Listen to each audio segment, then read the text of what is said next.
Welcome back, everyone. I wanted to make a quick video for my Bishop's Vintage Car Audio Repair customers. And this is for the NB Miata owners, specifically the NB1. And I do get a lot of questions about what radio should I get for my car, where can I get a radio for my car, etc., etc. And my general answer to that is either try one of the many Mazda Miata forums, eBay, or even Facebook Marketplace. I've seen Miata stereos pop up from time to time. But one of the things I want to address in this video is that while these two radios look identical, they are not. Now, these are the original radios for the NB1 generation Miata. That's from 1999 all the way into the year 2000. Yes, there were only 2 model years that fall under the NB1 category. The NB1 is the first half of the second generation of the Mazda Miata. These are not the same. And if you're looking for a replacement factory stereo for your NB1 Miata, you want to make sure to know which original stereo your car was equipped with, because you will be very disappointed if you pick the wrong one. You want to find out if your car was originally equipped with a Bose stereo. So this radio is a Bose radio, and this one is a non-Bose radio. These are identical stereos, pretty much down to the chassis. They are the same. The face plates are interchangeable, the CD players are interchangeable, and many components on the board are interchangeable, but they are not interchangeable as an entire unit. Let's take a look at the back of these radios. Now, these are actually customer radios, and they came in at the exact same time. If you look at the back, they have all the same connectors. There is one key difference between them, though. And it requires you to, well, for the sake of this demonstration, we need to take them apart, and we'll see what the difference is. So I'm going to just gently lift my CD player out on each one. Oops. Try to do this one-handed here. You'll notice there's a 4-digit code written on the components of these radios. Those are to identify who they belong to. That is a 4-digit code that only I have the decoder ring for, so just FYI. So, the difference between these two radios. Can you tell?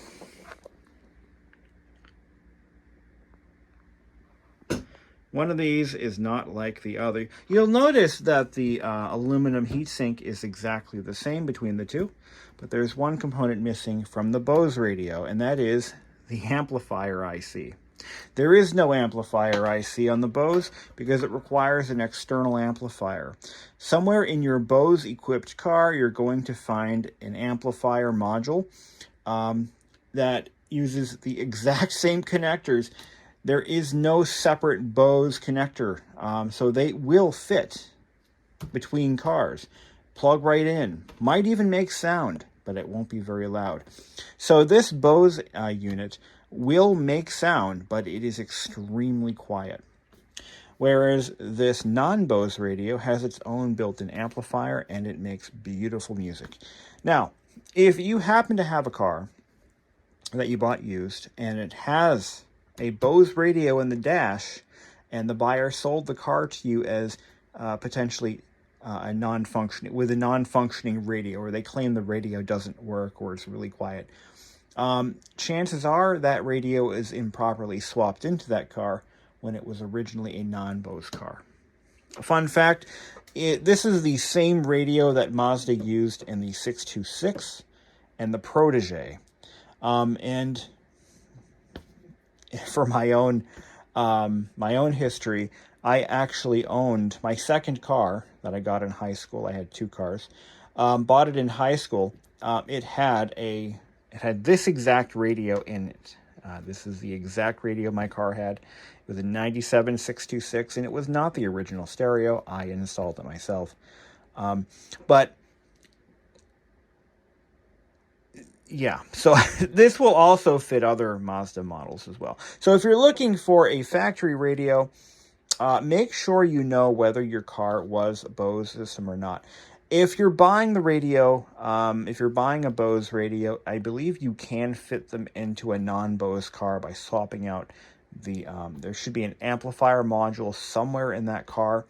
I am not familiar myself with the NB generation. I'm more into the NAs. So I don't know. I've never worked in one before. I couldn't tell you where that amplifier module is, but you do need it for this to work in your non-Bose car. Now, what would happen if I swapped this radio into a car that was equipped with a Bose stereo from the factory? I don't want to know because you'll more than likely overdrive the audio and potentially damage that Bose amplifier, which is why it's critical when fitting an aftermarket stereo in those particular cars that you remove that Bose amplifier. Again, I don't know where it's located, but there is plenty of information out there on the World Wide Web. You can figure it out yourself. Since we're talking about these radios, what do I usually get these in for? I'll tell you. I get these in for Bluetooth mods. I do a lot of Bluetooth mods on these. And I'm just going to tell you, it's no big secret, but these have, in the back here, this plug is for a cassette deck. And it is also for additional accessories that could have been made available to the manufacturer of the car, should they choose to during the production process. So when these radios are spec'd out for Mazda, they were pretty decently equipped. This has a secret line input that can be utilized if you know how to do so. In fact, there are instructions on the web that you can easily search for that tells you how to turn this port into a line in. Now, what I do for my Bluetooth modifications is I do all that work internally, and I'll even show you one that is in the middle of being modified. I actually have it right here. So I want to show you guys a unit that I have modified for Bluetooth. This is a Bose stereo. If this CD player was still functional, which it is not, we could plunk it back in there, and this customer would have a functioning CD player as well as a functioning cassette deck, because this one is equipped with a cassette deck. Unfortunately, the customer forgot to send me the cable, so I can't hook it up for him. But he'll have to figure that out on his own. So what we have going on here is our Bluetooth module. It nestles right below the CD player, and it only fits in this one little spot. And I use, this is actually high temp hot melt glue just to get things secured in place during assembly. But everything will stay in put once it's all solidified and bolted down. These modifications for this particular stereo, because we're using the cassette deck port, which is, I'm actually tapping on the rear of the cassette deck port so that we can still use that port for the cassette deck. But this is our remote power switch. This is a pretty high quality marine grade switch, and it is not backlit. I don't like backlit switches because we don't want to really change the aesthetics of the interior of the vehicle. This switch would look at home in any 90s car or any boat, which is what it's made for apparently. And I use a fairly heavy duty, I believe this is 16 gauge wire. No, I think this is, what did I buy? It is 18 gauge, I'm sorry. This is 18 gauge wire with a fairly thick vinyl or PVC jacket. And all connections that are made on my modifications are shrink tubed and soldered and shrink tubed. So that there is not a very good there's a very low possibility that anything will ever come loose, once everything is installed in your car. And the goal here is to avoid the possibility of any short circuits or any damage to the wire of any kind. So we want to use, I have redundant shrink tubing right here as a strain relief. The wire is knotted before this hole, and so it's not going anywhere. All of my connections are soldered, and I actually throw a little bit of high temp hot melt glue in there just to keep things secure and stable long after the install is completed.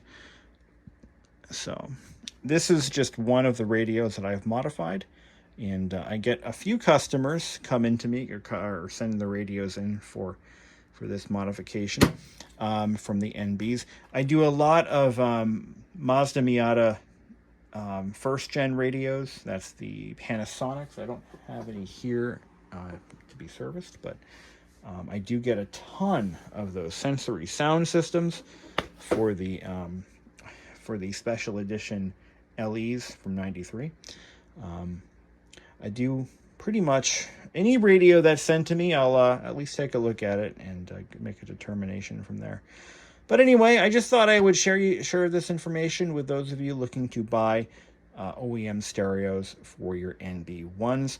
I believe the NB2 went to a double DIN stereo, and I think that was one of the last single DIN radios Mazda really ever used, was these guys right here. So thank you for watching, and have a great day.